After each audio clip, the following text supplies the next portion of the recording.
ইয়া রাসূলুল্লাহ, আল্লাহর নবী গো, এক্ষুনি আল্লাহ রাব্বুল আলামিন আমাকে দুইখানা বিধান আপনার কাছে নিয়ে আসতে বললেন। সেই দুইখানা বিধান হলো, কন্ট্রাক্টে বিয়ে আল্লাহ রাব্বুল আলামিন হারাম করেছেন, এবং দ্বিতীয় নম্বরে আল্লাহ রাব্বুল আলামিন গাধার মাংসকে হারাম করে দিয়েছেন। যেমনই এই কথা আল্লাহর নবী শুনে নিলেন যে গাধার মাংসকে হারাম করে দেওয়া হয়েছে, তখন আল্লাহর নবী হুকুম দিলেন, ওরে আমার সাহাবীর দল, তোরা কান খুলে শুনে নে রে, আল্লাহ রাব্বুল আলামিন এক্ষুনি জিবরিল মারফতে আমার কাছে ওহী পাঠালেন যে গাধার মাংসকে হারাম করে দেওয়া হয়েছে। এই কথা যেমনই সাহাবীরা শুনে নিলেন, এই কথাকে যখনই তারা নিজের কানে শুনে নিলেন, ওই হাঁড়িটাকে মাংস তৈরি হয়ে গেছে, খাওয়ার মতো হয়ে গেছে, শুধু নামিয়ে খাবে এতটুকু লেট আছে। যেমনই এই বিধানকে শুনে নিলেন, ওই সাহাবীরা ওই হাঁড়িটাকে নিয়ে আবার চুলার মধ্যে উল্টে দিলেন। এর জন্য আমার আল্লাহ বলছেন, রে পৃথিবীর মানুষ, তোরা যদি ঈমান আনবি তো তোরা সাহাবীদের মতো ঈমান আন। তারা যখনই আমার বিধানকে শুনে নিয়েছে, যারা যখনই আমার বিধানকে তারা বুঝে নিয়েছে, তখনই সঙ্গে সঙ্গে সেটাকে বর্জন করে দিয়েছে।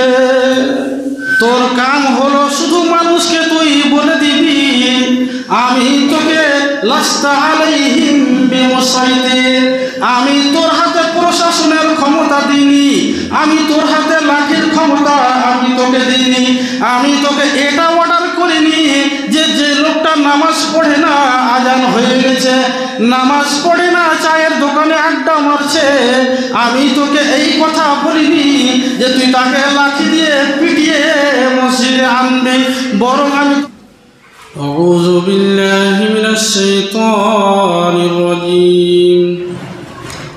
বিসমিল্লাহির রহমানির রহিম। আলিফ লাম রা, তিলকা আয়াতুল কিতাবিল মুবিন। ইন্না আনজালনাহু কুরআনান আরাবিয়্যান লাআল্লাকুম তাকিলুন।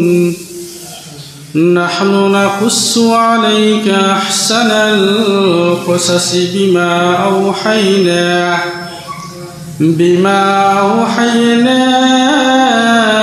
إليك هذا القرآن وإن كنت من قبله لمن الغافلين.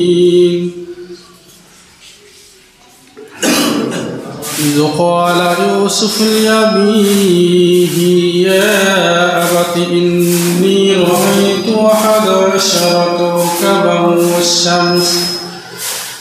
والشمس والقمر رأيتهم لي ساجدين. قال يا بني لا تقصص رؤياك على إخوتك فيكيدوا لك كيدا إن الشيطان للإنسان عدو مبين. وكذلك يجتبيك ربك ويعلمك من تأويل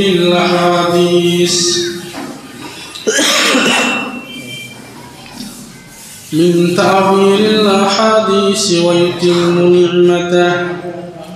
ويتم نعمته عليك وعلى آل يعقوب كما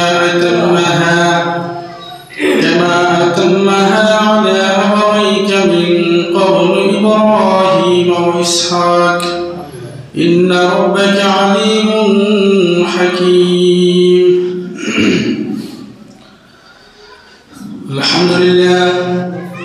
الحمد لله كفى والصلاة والسلام على من لا نبي بعده.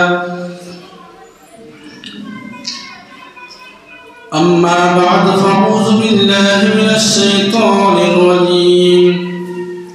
بسم الله الرحمن الرحيم. لست عليهم بمسيطر إلا من تولى وكفر فيعذبه الله العذاب الأكبر إن إلينا إيابهم ثم إن علينا حسابهم মানুষ কই যায় রে দুনিয়া ছাড়িয়া মসজিদের ওই পালকি আইনা দোলা দেয় সাজায়া তারে জনমের লাগিয়া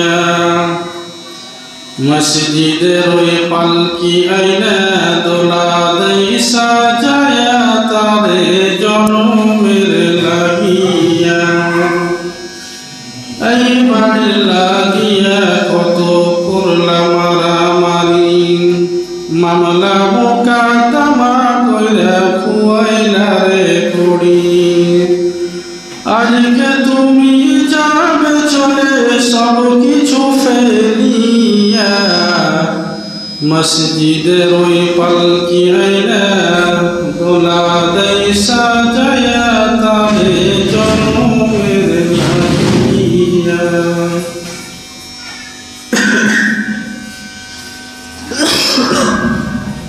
সম্মানিত উপস্থিতি, প্রশংসা করতেছে মহান আল্লাহ সুবহানাহু ওয়া তাআলার জন্য, যিনার প্রশংসা করে আমরা কখনোই শেষ করতে পারিনি এবং কিয়ামত পর্যন্ত পারবো না। তাই সংক্ষিপ্ত ভাষায় ছোট্ট বাক্যের দ্বারা তিনার প্রশংসা করে থাকি আলহামদুলিল্লাহ। তারপরে আমাদের শেষ নবীর উপর অসংখ্য দরুদ ও সালাম বর্ষিত হোক। আল্লাহুম্মা আমিন। আল্লাহুম্মা সাল্লি আলাইহি আল্লাহুম্মা বারিক আলাইহি।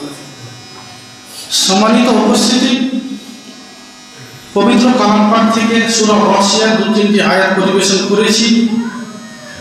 তবে আজকের আলোচনাটা গত সপ্তাহে যে আলোচনাটা করেছিলাম সেই আলোচনাটাই আজকে করব।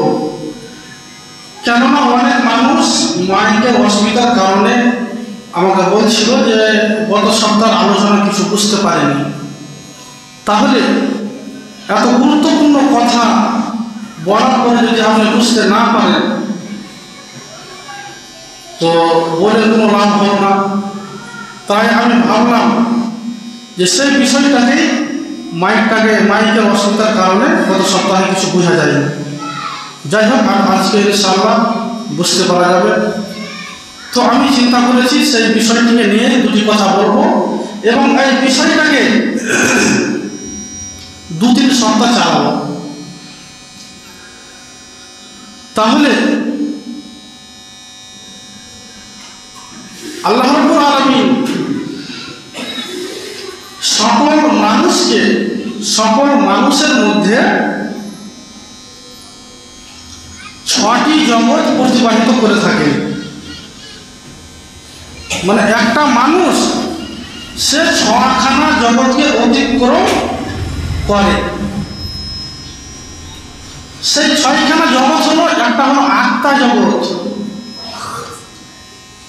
দ্বিতীয় নম্বরে হচ্ছে মায়ের পেট, তৃতীয় নম্বরে দুনিয়া, চতুর্থ নম্বরে কবর, পঞ্চম নম্বরে কিয়ামতের মাঠ, আর 6 নম্বরে হচ্ছে আখেরাত। আখেরাতের আবার 2টি ভাগ রয়েছে, একটার নাম হলো জান্নাত আর অপরটির নাম হলো জাহান্নাম। তাহলে আমরা বুঝতে পারলাম যে একটা মানুষ 6খানা দেশ ভ্রমণ করে এবং মানুষের জীবনে কাল হচ্ছে 2টি, একটার নাম হলো ইহকাল, অপরটির নাম হলো পরকাল। একটার নাম ইহকাল আর একটার নাম পরকাল। ইহকালের আবার 3টি ভাগ। ইহকাল বলতে আত্মা জগৎ, মায়ের পেট আর দুনিয়া।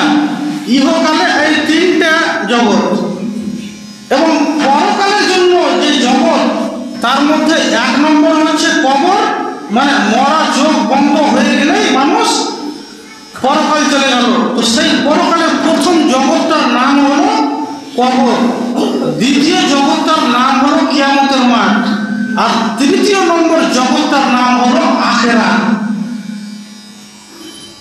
কিয়ামতের মাঠ আর আখিরাত এই দুটো জিনিস কিন্তু এক নয়। কেমন করে? যেমন মনে করেন একটা কোনো আসামিকে কোর্টে কাঠগড়ায় দাঁড়িয়ে রেখেছে, তো কাঠগড়ায় যতক্ষণ পর্যন্ত একটা আসামি দাঁড়িয়ে আছে এটার নাম হলো কিয়ামতের মাঠ। আর ওই আসামিকে যখন জজ ফয়সালা দিয়ে দিল যে হয় 6 মাসের সাজা আর না তো তাকে বেকসুর খালাস, সাজা জজের ফয়সালা শুনিয়ে দেওয়ার পরে সেটার নাম হলো কি? আখিরাত। মানে কিয়ামতের মাঠে আল্লাহ রাব্বুল আলামিন যখন আপনাকে ফয়সালা দিয়ে দিবে, ফয়সালা দেওয়ার পরে আপনার হয় ঠিকানা জান্নাত, না হয় আপনাকে সাজা ভোগ করতে হবে জাহান্নাম। তাহলে সম্মানিত দিনী ভাই, আমরা এতটা বুঝতে পারলাম যে ইহকালের কয়টি ভাগ এবং পরকালের কয়টি ভাগ। এবারে আল্লাহ রাব্বুল আলামিন পবিত্র কালাম পাকের মধ্যে বলছেন, বিসমিল্লাহির রহমানির রহিম, ফাযাক্কির ইন্নামা আনতা মুযাক্কির। আল্লাহ রাব্বুল আলামিন আপনাদেরকে বলেন নাই, আমাদেরকে বলছেন, ওরে খুতবা দেনেওয়ালা, ওরে খাতিব। আল্লাহ বলছেন ফাযাক্কির ইন্নামা আনতা মুযাক্কির, আমি তোকে বলতে বলেছি রে, তোকে বলতে বলেছি, তুই বলে দে। তোর কাম হলো শুধু মানুষকে তুই বলে দিবি, আমি তোকে লাস্তা আলাইহিম বিমুসাইতির, আমি তোর হাতে প্রশাসনের ক্ষমতা দিইনি, আমি তোর হাতে লাঠির ক্ষমতা আমি তোকে দিইনি। আমি তোকে এটা অর্ডার করিনি যে যে লোকটা নামাজ পড়ে না, আজান হয়ে গেছে, নামাজ পড়ে না, চায়ের দোকানে আড্ডা মারছে, আমি তোকে এই কথা বলিনি যে তুই তাকে লাঠি দিয়ে পিটিয়ে মসজিদে আনবি। বরং আমি তোকে এতটা বলেছি, ফাযাক্কির ইন্নামা আনতা মুযাক্কির, আমি তোকে বলতে বলেছি তুই শুধু মানুষকে বলিয়ে দে। তোকে আমি এই ক্ষমতাটুকু দিইনি যে তুই মানুষকে পিটিয়ে মসজিদে ভরে দিবি। আল্লাহ রাব্বুল আলামিন কি বলছে? আমাদের মতো খাতিরদেরকে আল্লাহ রাব্বুল আলামিন বলছেন তোকে শুধু বলতে বলেছি, তোর দায়িত্ব হলো তুই শুধু বলে দে। এর জন্য দেখবেন যিনারা ওয়াজ করেন, খুতবা দেন, শেষের বেলায় একটা কথা বলে, ওমা আলাইনা ইল্লাল বালাগ, মানে আমার ওপরে যেটা দায়িত্ব ছিল সেটা আমি আপনাদের কাছে পৌঁছে দিলাম। এবার মানুষ মানবে মানবে না সেটা মানুষের ব্যাপার, আমার যতটুকু দায়িত্ব আমি মানুষের কাছে পৌঁছে দিলাম।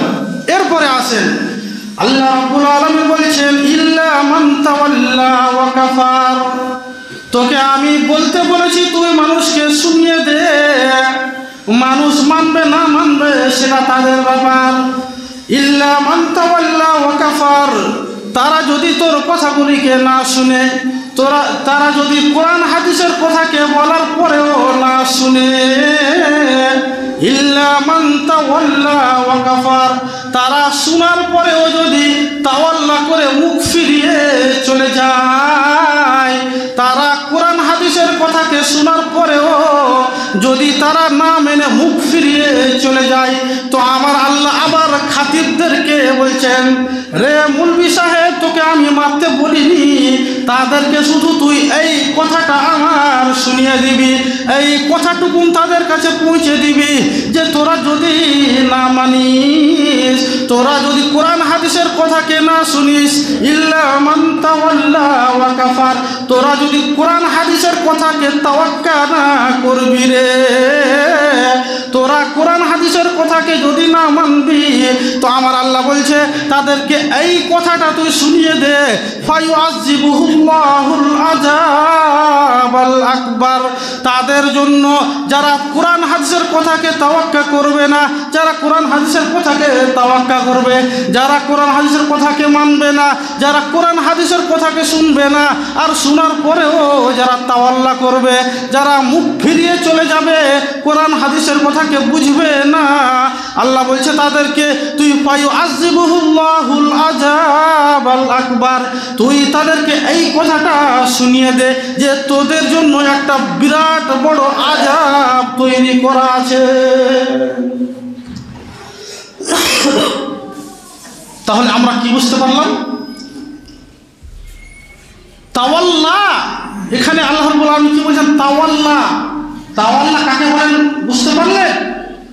মনে করেন আমি কোনো একটা ছেলেকে বললাম যে এই বোতলটাতে এক বোতল পানি নিয়ে এসো, সে আমার দিকে দেখলো দিয়ে আবার মুখ ফিরিয়ে চলে গেল।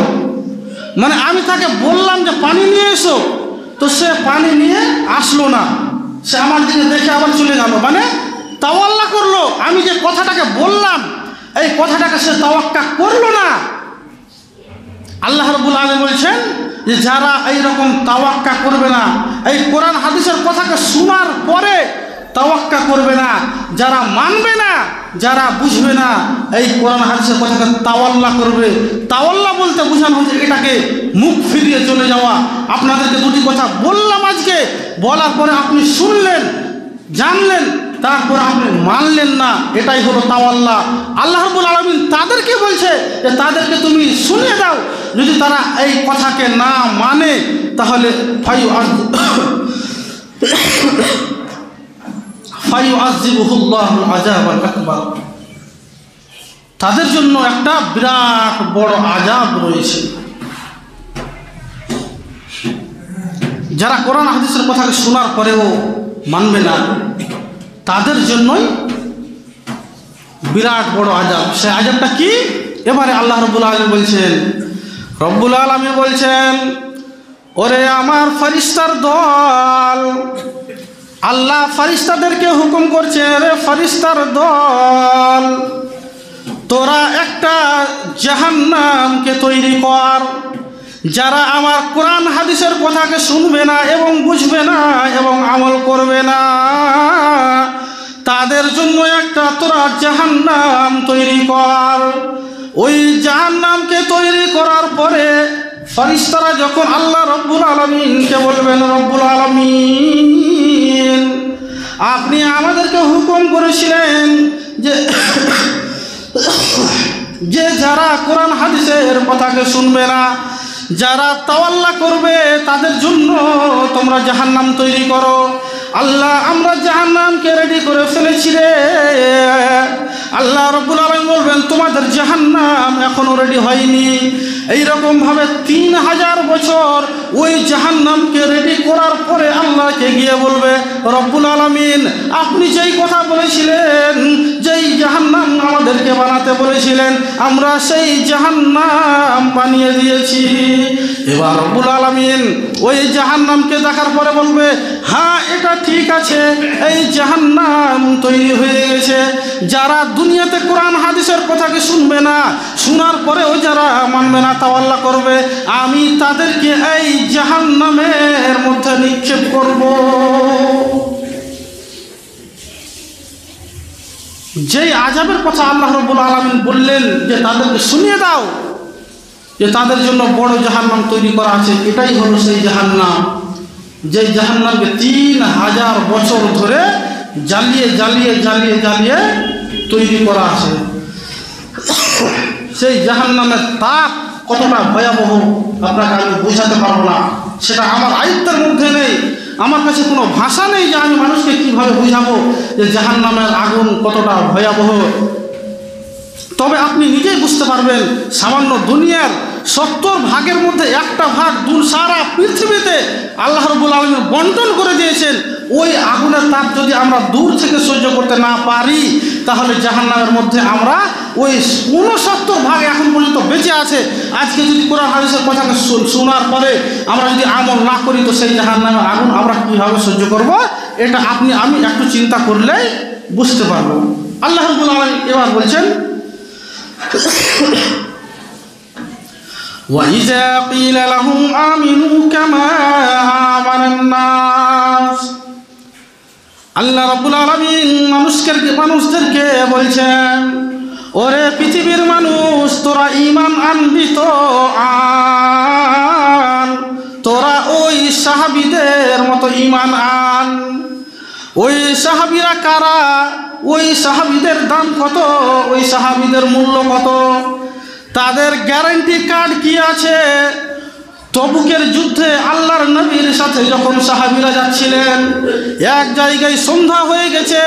আল্লাহর নবী বললেন, রে সাহাবীর দল, এখানে সন্ধ্যা হয়ে গেছে, তোমরা তাঁবুগুলিকে এখানে গেড়ে দাও, আজকে রাতটা আমরা এখানেই থাকবো। সাহাবীরা ওখানেই থাকতে লাগলেন। কোনো সাহাবী আবার রান্না করতে লাগলেন, কোনো সাহাবী গোসল করতে লাগলেন, কোনো সাহাবী আর কিছু করতে লাগলেন। কোনো এক সাহাবী একটা গাধাকে ধরে নিয়ে চলে এসেছে এবং ওই গাধার মাংসকে তারা ওই রাত্রিতে খাবে। এইরকম রাত্রিতে গাধার মাংস তৈরি হব হয়ে গেছে, আর 2-4 মিনিট আছে গাধার মাংস তৈরি হয়ে যাবে, গাধার মাংস রেডি হয়ে যাবে। আর গাধার মাংসটা রেডি হয়ে গেলে আমরা আবার খেয়ে ফেলবো।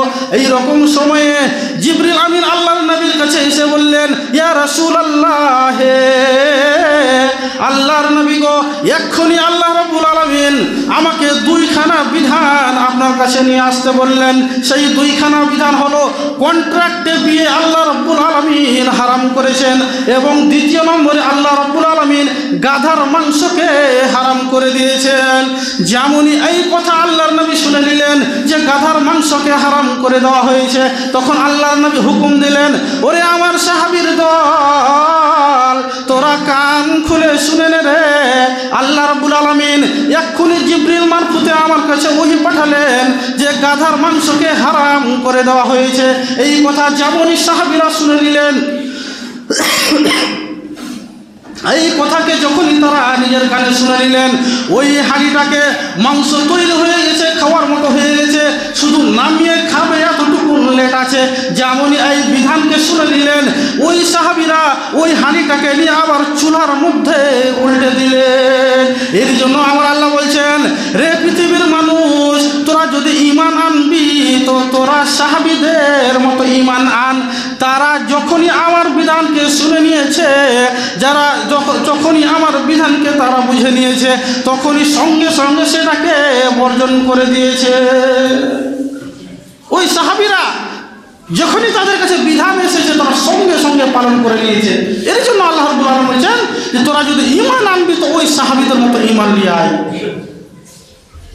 আজকে আমরা কে জানি না, যুগ যুগ ধরে আসছে সুদ খাওয়া হারাম, মদ খাওয়া হারাম, জুয়া খেলা হারাম, আমরা সবাই জানছি। আজকে আমি কাকে বুঝাবো? কে জানে না যে জোহরের নামাজটা না পড়তে গেলে গুনাহ হবে? আমার জন্য জোহরের নামাজটা হালাল, আমাকে পড়তেই হবে। আল্লাহ রাব্বুল আলামিন আমার উপর ফরজ করেছেন। এটা কে জানে না? আমি কাকে বুঝাবো? সকলেই জানে, জানার পরেও মানবে না, তাওয়াক্কা করবে, তাওয়াল্লা করবে। আল্লাহ রাব্বুল আলামিন তাদের জন্যই বলছে যে যারা শোনার পরে আমল করবে না, হোক মুখ ফিরিয়ে চলে যাবে, তাদের জন্যই এই জাহান্নামকে তৈরি করে রাখা হয়েছে। সম্মানিত দিনী ভাই, আল্লাহ রাব্বুল আলামিন আমাদের জন্য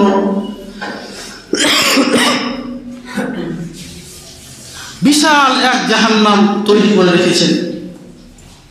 যেই জাহান্নামের লোকটি হবে মানুষ আর জিন।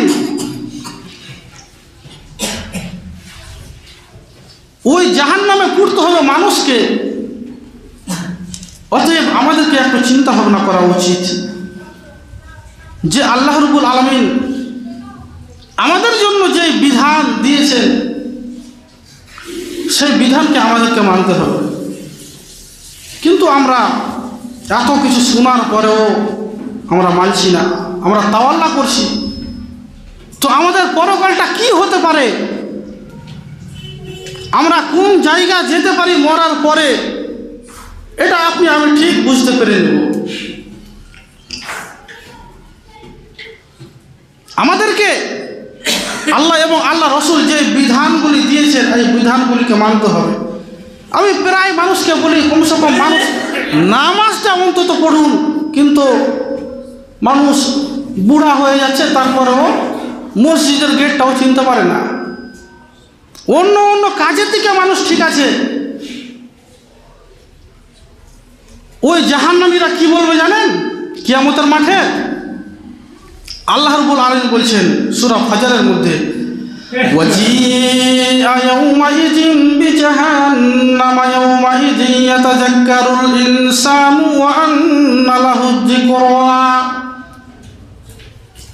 ওই জাহান্নামীরা ওই কিয়ামতের মাঠে বলবে, যখন ওই জাহান্নামকে তাদের কাছে নিয়ে আসা হবে, ওই জাহান্নামের মধ্যে যখন ওই মানুষগুলিকে নিক্ষেপ করে দেওয়া হবে, তখন মানুষগুলি বলবে যে যদি আজকে আমরা ওই দুনিয়াতে কিছু আমল করে আসতাম।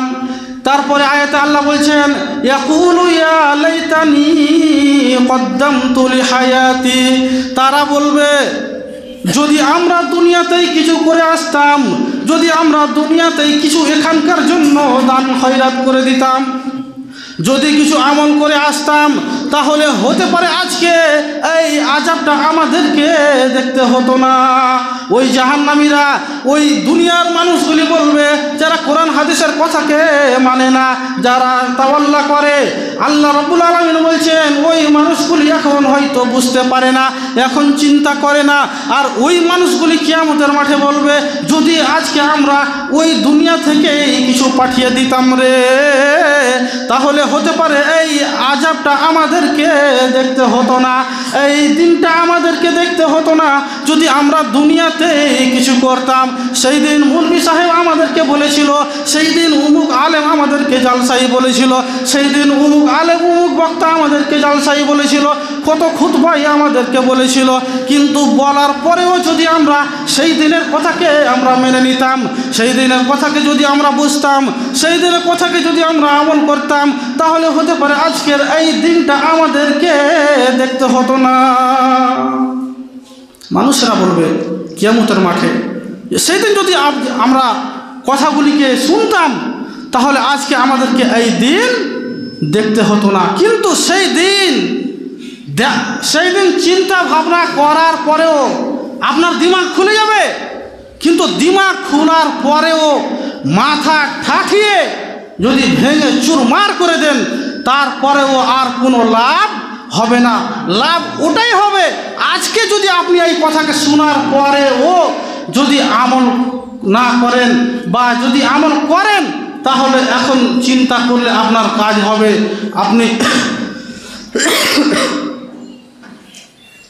কেননা যতগুলি কথা আজকে বলা হচ্ছে কোরআন থেকে বলা হচ্ছে, হতে পারে আমি মিথ্যুক, হতে পারে আমি মিথ্যা কথা বলি, হতে পারে আমি খারাপ, আমি ভালো নয়, কিন্তু আজকে যে কথাগুলি আপনাদেরকে আমি বলছি বা এই তিন তক্তার উপরে উঠে যাওয়ার পরে যেই কথা বলা হয়, সেই কথাগুলি আমার লাভের জন্য বলা হয় না, এটা মানুষের উপকারের জন্যই বলা হয়। আর এই কথাগুলিকে যারা আজকে শুনে নেবে, কাল কিয়ামতের মাঠে ওরাই আপসের মধ্যে আলোচনা করবে যে তুই মানিস নি, আজকে দেখ তোর অবস্থা কি। আমি দুনিয়াতে মেনেছিলাম, তাদের কথাকে শুনেছিলাম, এর জন্য আজকে আমি পরিত্রাণ পেয়ে গেলাম। তুই শুনিসনি, বুঝিসনি, শুনেছিলি কিন্তু শোনার পরে আমল করিসনি, এর জন্য তোর অবস্থা আজকে এই রকম।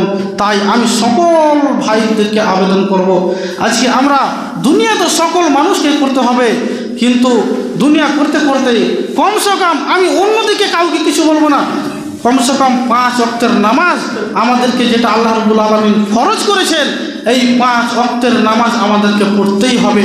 আজকে ফজরের নামাজ ঠান্ডা কনকনা পানিতে মনে হচ্ছে যে চামড়া খসে পড়ে যাচ্ছে। তো এই কষ্টটাকে আজকে যদি আপনি ভোগ করতে না পারেন, থামতে যদি না পারেন, তাহলে আপনি কি করে জান্নাত পার করবেন? আজকের এই পানিকে যদি আপনি পার করতে না পারেন, তাহলে আমাদেরকে চেষ্টা করতে হবে যাতে করে আমরা 5 ওয়াক্তের নামাজ পড়ি। যদি আমরা এই 5 ওয়াক্তের নামাজ পড়ি, হতে পারে আল্লাহ অন্য গুনাহগুলি মানুষ হিসেবে আমাদের হতেই পারে, মানুষ আমরা হতেই পারে, অন্য গুনাহগুলি আল্লাহ রাব্বুল আলামিন ক্ষমা করবেন। কিন্তু নামাজ যদি আপনার আমার জীবনে না থাকে তাহলে আপনার আমার জীবনের কোনো মূল্য নেই। আপনি যতই কোটিপতি হন না কেন, আপনি জীবনে যতই টাকা ইনকাম করুন না কেন, আপনি সফল ব্যক্তি নন আপনি যতক্ষণ পর্যন্ত না 5 ওয়াক্তের নামাজ পড়বেন। আমাদের মধ্যে সময় হয়ে গেল, শেষ করছি 2 মিনিটের মধ্যে। আমাদের মধ্যে অনেকে আবার বলে যে যারা নামাজ পড়ে তাদের ভিতর খারাপ, আবার নামাজ না পড়তে পারি তাও তোর থেকে ভালো আছি। তুই নামাজ না পড়ে ভালো আছিস, তাহলে যারা নামাজ পড়ছে ওরা তাহলে কি? মানুষ বলে যে যারা নামাজ পড়ে ওরা ভিতর বেশি খারাপ হয়, মানে তুই নামাজ না পড়ে তোর ভিতর ভালো, নামাজ পড়ি না তাও তোর থেকে ভালো আছি, মানে নিজে নিজেই ভালো আছে। সম্মানিত দিনী ভাই, নামাজ আপনাকে পড়তে হবে। আর যদি আজকের এই কথাকে তাওয়াল্লা করেন, তাওয়াক্কা না করেন, আজকের এই কথাকে মূল্যায়ন না দেন, না শুনেন, যদি এই কথাগুলিকে ঠাট্টা মনে হয়, মজাক মনে হয়, তাহলে আপনার জন্য একটা দিন তৈরি করে রেখেছেন আল্লাহ রাব্বুল আলামিন। যেই দিন আপনাকে আল্লাহ রাব্বুল আলামিন ধরবেন, ইন্না বাতশা রাব্বিকা লাশাদীদ, যেই দিন আল্লাহ রাব্বুল আলামিন আপনাকে ধরবেন, সেই দিন আল্লাহ ধরা অনেক মজবুত, সেই দিন আপনি হিলতেও পারবেন না, আল্লাহর অনুমতি ছাড়া একটু পা হিলাতে পারবেন না আল্লাহর অনুমতি ছাড়া। সম্মানিত দিনী ভাই, এর জন্য আজকে আমাদেরকে দুনিয়াতেই আমল করতে হবে। কেননা যদি আমরা দুনিয়াতে আমল না করি তাহলে মরার পরে আমি চিন্তা করব, চিন্তা করার পরেও আমাদের কোনো লাভ হবে না। শেষের বলে আল্লাহ রাব্বুল আলামিনের কাছে দোয়া করব, আল্লাহ রাব্বুল আলামিন যাতে করে আমাদের সকল দিনী ভাইদেরকে এবং বোনদেরকে 5 ওয়াক্তের নামাজি বানিয়ে দেন।